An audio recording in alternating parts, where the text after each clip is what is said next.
நம்மை படைத்த கர்த்தர் நம்முடைய ஆரோக்கியத்தை குறித்து கரிசனை உள்ளவராயிருக்கிறார்.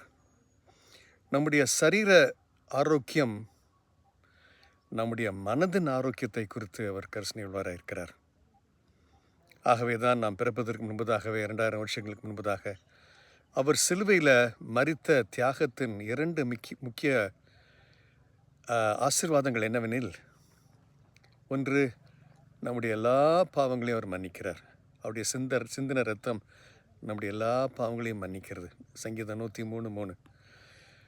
அவருடைய பிற்கப்பட்ட சரீரம், நொறுக்கப்பட்ட சரீரம், உடைக்கப்பட்ட சரீரம் நம்முடைய சரீரத்திற்கும் நம்முடைய மனதிற்கும் ஆரோக்கியத்தை தருகிறதா இருக்கிறது. எப்பெல்லாம் நமக்கு மனசில் சோர்வு வருதோ அப்பெல்லாம் நாம் நம்மை பார்த்து சொல்ல வேண்டிய காரியம் என்னவென்றால், என் கர்த்தர் என்னுடைய சரீர ஆரோக்கியத்தை குறித்து கரிசனை உள்ளவராக இருக்கிறார். சொல்லுங்கள், என் கர்த்தர் என்னுடைய சரீர ஆரோக்கியத்தை குறித்து கரிசனை உள்ளவராக இருக்கிறார். என் கர்த்தர் என்னுடைய மனதின் ஆரோக்கியத்தை குறித்து கரிசனை உள்ளவராக இருக்கிறார். அவருடைய பரிசுத்த நாமத்திற்கு ஸ்தோத்திரம். ஆமென்.